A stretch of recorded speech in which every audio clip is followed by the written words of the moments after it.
So it's that time of year again. The industry is gearing up for Sibos, which this year will be in Boston.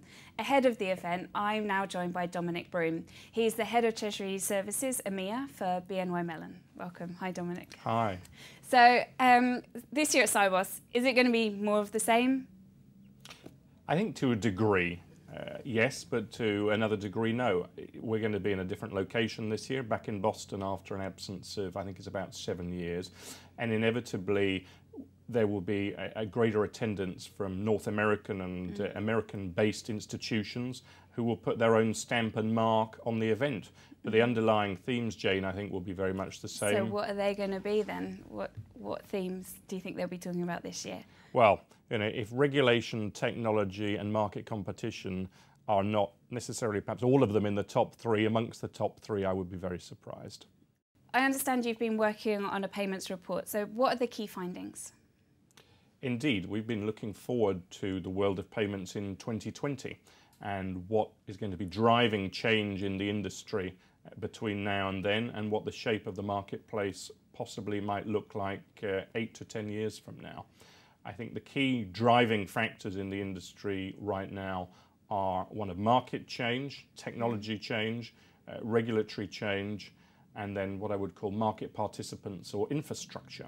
So to tackle each one of those in turn, we're estimating, as are a number of other market analysts, that there will be a doubling in the world, in global payments traffic between now and 2020, 2022. So why so much growth in payments then? Well, and I should stress that is global payments. Two key reasons, I think. One is geographic, and then the other one is demographic. To tackle the geographic one first, one is seeing a lot of new market participants in countries in Africa and Asia in particular, where by bringing those players in the world economy into the global mainstream, if you like, the growth patterns in terms of cross-border payments coming out of markets, developing markets such as those, has been very, very impressive and is set to continue over the coming years as those economies integrate further into the global economy, driven in some part by demand factors outside of those regions, but in other parts driven by demand factors inside of those regions, what is referred to by many as the South-South trade. So when you said demographics, are we talking about young people or old people driving the payments growth? I think it's a mix of the two, Jane.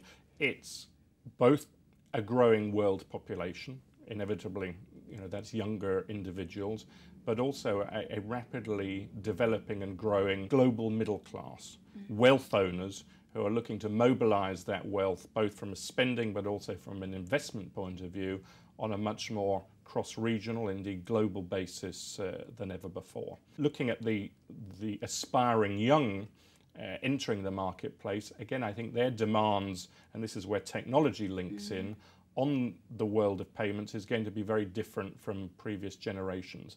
If you look at Generation Y, they're used to dealing with their own private or personal banking needs purely on an online basis.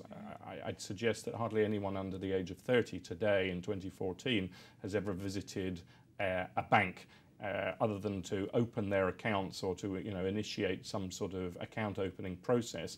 Thereafter, it is all done online, and the expectations of that generation, we've found, are going to be that they will be looking to deal with all of their banking needs. So as they rise up through corporations and take control of treasury, or indeed become CFOs of organizations, they're going to expect to work in much the same way at a corporate level that they have done at a personal level, and that certainly sets down a challenge for the banks and the service providers that lead the industry in order to be able to compete and to deliver service on the terms that those new market participants are demanding.